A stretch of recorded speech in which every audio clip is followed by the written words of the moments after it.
নমস্কার বন্ধুরা, অনিফার্স world YouTube চ্যানেলে আপনাদেরকে স্বাগত। আপনারা সকলেই জানেন হাউস লিস্টিং এর কাজ বর্তমানে চলছে, অর্থাৎ সেন্সাসের প্রথম পর্যায়ের কাজ এখন চলছে এবং দ্বিতীয় পর্যায়ের কাজ অর্থাৎ মূল জনগণনার কাজ 2027 সালের ফেব্রুয়ারি থেকে শুরু হবে। সেখানে 40টি কোয়েশ্চেনারিজ বা প্রশ্ন থাকবে সাধারণ মানুষের জন্য।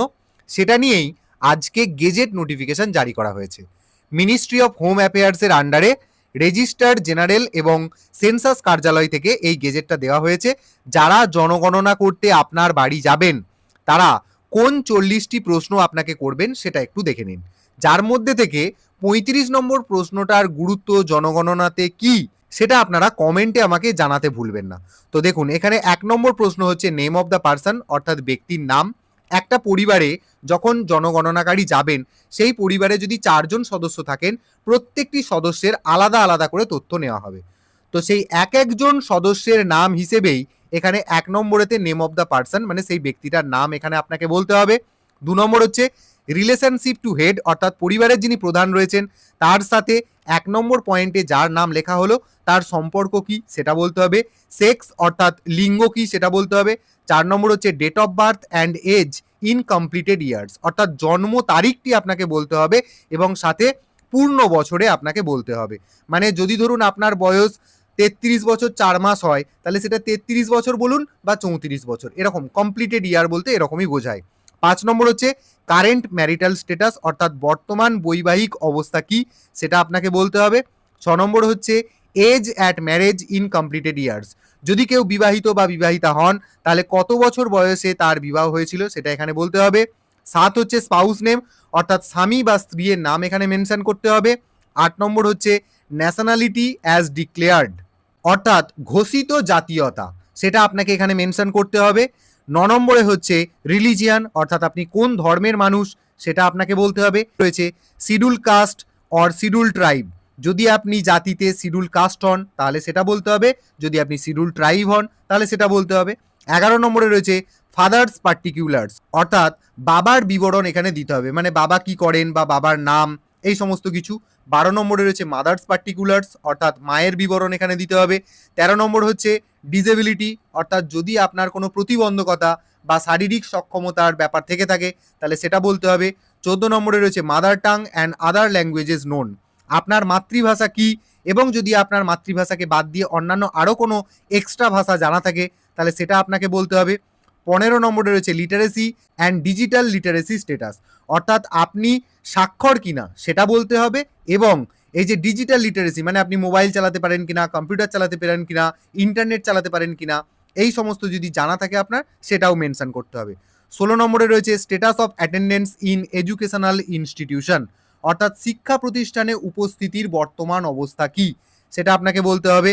17 নম্বরে রয়েছে highest educational level attend and stream or discipline, মানে আপনি কতদূর পর্যন্ত পড়াশোনা করেছেন এবং কোন স্ট্রিমে পড়াশোনা করেছেন, সেটা সায়েন্স, আর্টস, ইঞ্জিনিয়ারিং ইত্যাদি ইত্যাদি যেমন রয়েছে সেটা এখানে বলতে হবে। 18 নম্বরে রয়েছে worked any time during last year, গত বছরে কোনো সময়ে কোনো কাজের সাথে আপনি যুক্ত ছিলেন কিনা বা কি কাজ করেছেন সেটা বলতে হবে। 19-এ বলা হচ্ছে ক্যাটেগরি অফ ইকোনমিক অ্যাক্টিভিটি, অর্থাৎ অর্থনৈতিক কর্মকাণ্ডের বিভাগ, সেটা আপনাকে বলতে হবে। 20 নম্বরে রয়েছে অকুপেশন, অর্থাৎ আপনার পেশা কি, আপনি কি কাজ করেন। 21 নম্বরে nature of industry, trade or service, অর্থাৎ যদি আপনার শিল্প, ব্যবসা বা যদি কোনো সেবাজনিত কোনো ব্যাপার হয় সেটার ধরন আপনাকে এখানে বলতে হবে। হচ্ছে ক্লাস অফ ওয়ার্কার, অর্থাৎ আপনি কোন ধরনের বা কোন শ্রেণীর কর্মী সেটা আপনাকে বলতে হবে। 23 নম্বরে রয়েছে নন ইকোনমিক অ্যাক্টিভিটি, ব্র্যাকেটে দেখুন লেখা আছে for marginal, semi marginal and non worker, অর্থাৎ অর্থনৈতিক কর্মকাণ্ড মানে প্রান্তিক, আংশিক বা অকর্মীদের জন্য এই জায়গাটা রয়েছে। এরপর 24 নম্বরে seeking or available for work, ব্র্যাকেটে for marginal, semi marginal and non worker, মানে হচ্ছে কাজের খোঁজ করছেন বা কাজের জন্য উপলব্ধ কিনা সেটা জানতে চাওয়া হচ্ছে। 25 নম্বরে বলা হচ্ছে travel to place of work, অর্থাৎ আপনি কর্মস্থলে যাওয়ার জন্য কিভাবে যান আর কি, মানে কোন ধরনের যানবাহন ব্যবহার করেন সেটা এখানে জানতে চাওয়া হচ্ছে। বার্থ প্লেস, আপনার জন্মস্থান কোথায়। 27 নম্বরে হচ্ছে প্লেস অফ লাস্ট রেসিডেন্স, অর্থাৎ আপনার শেষ বসত বাড়ি কোন জায়গাতে ছিল সেটা বলতে হবে। 28 নম্বরে রিজন ফর মাইগ্রেশন, যে আপনি কেন সেই বাড়ি ছেড়ে অন্যত্র চলে গিয়েছেন সেটা আপনাকে বলতে হবে। 29 নম্বরে duration of stay in this village or town since last migration. যদি আপনি অন্য জায়গায় থাকতেন, বর্তমানে অন্য একটি জায়গায় চলে এসেছেন, সেই জায়গাটাতে অর্থাৎ বর্তমানে আপনি যে জায়গাটাতে রয়েছেন মাইগ্রেট করার পর সেই জায়গাটাতে আপনি কতদিন ধরে রয়েছেন সেটা আপনাকে বলতে হবে। 30 নম্বরে রয়েছে পার্মানেন্ট রেসিডেন্সিয়াল অ্যাড্রেস, অর্থাৎ আপনার স্থায়ী ঠিকানাটা এখানে মেনশন করতে হবে। 31 নম্বরে বলা হচ্ছে number of children surviving at present, কতজন শিশু বা কতজন বাচ্চা আপনার বর্তমানে জীবিত। ফর কারেন্টলি ম্যারিড, যারা সদ্য বিবাহিত, বা উইডোড, যারা বিধবা, যাদের ডাইভোর্স হয়ে গেছে, বা যারা সেপারেট থাকেন, এটা কেবলমাত্র এই ধরনের মহিলা যারা রয়েছেন তাদের বর্তমান সন্তান সন্ততি কতগুলি সেগুলি এখানে জানতে চাওয়া হয়েছে। 32 নম্বরে বলা হচ্ছে number of children ever born alive for currently married, widowed, divorced and separated women only. অর্থাৎ এটার মানে হচ্ছে জন্ম দেওয়া মোট জীবিত সন্তানের সংখ্যা।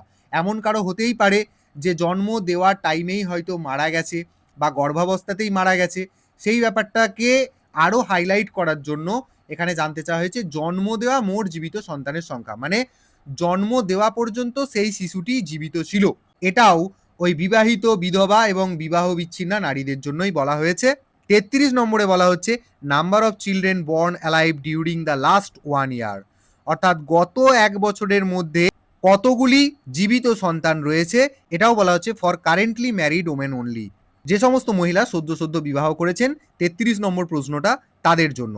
34 নম্বরে বলা হচ্ছে place of COVID-19 vaccination, COVID-19 vaccination আপনি নিয়েছেন কিনা এবং নিলে কোথায় নিয়েছেন সেই জায়গাটা আপনাকে মেনশন করতে হবে।